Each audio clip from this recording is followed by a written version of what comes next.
Greetings and salutations, folks. It is I, your host, Cinema Kane, coming back at you today. Today we are talking National Lampoon's Vacation. I was 12 or 13 the first time my father showed me National Lampoon's Vacation.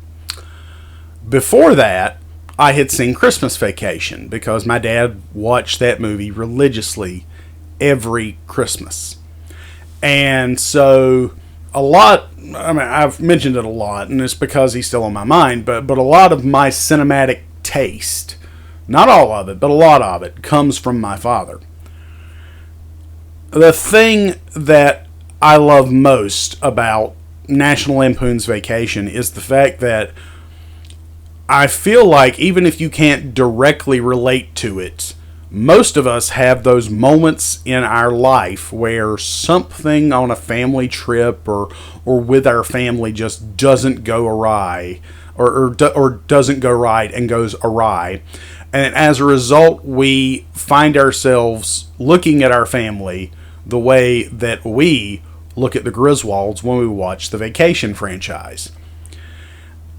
I've looked up the original short story by John Hughes, which was called Vacation 58, I believe it was, and it was all about the family going to Disneyland.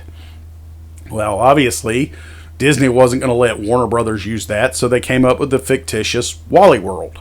Fun fact, when Clark and the rest of the Griswolds show up and Marty Moose, the statue, is outside telling them, "Sorry, folks," well, that's actually director Harold Ramis doing the voice of Marty Moose. And this movie screams nostalgia to me because not only did I watch it at a young age, but I love Chevy Chase in the Vacation franchise. I love him in the Fletch franchise.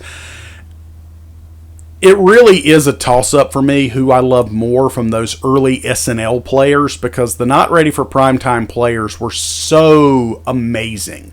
Not just the ones that you think about all the time, like Belushi and Aykroyd and Murray and Chase, but the supporting players of that time. Garrett Morris, Jane Curtin, Gilda Radner. There are just so many great people that came out of that original cast.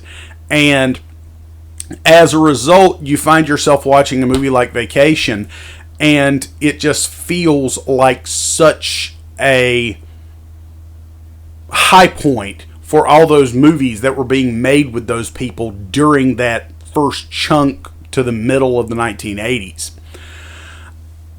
I remember watching this for the first time and laughing at so many various points throughout the movie.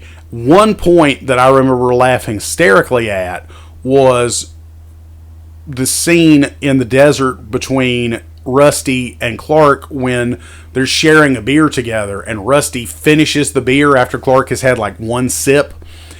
It's really funny.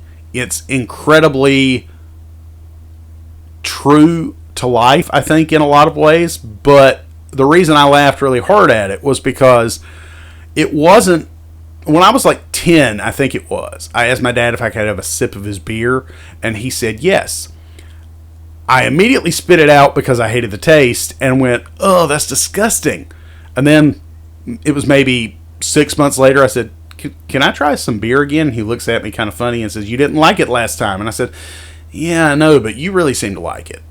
So I guess what I'm saying is, a lot of times we see our parents do things, we want to do things our parents do, and that's why the scene in Vacation seems to resonate with me.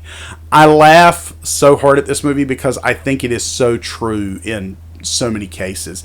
This movie just stands out as an iconic moment of the 80s. And for that reason, I love it. If you've never seen National Lampoon's Vacation, I highly recommend it.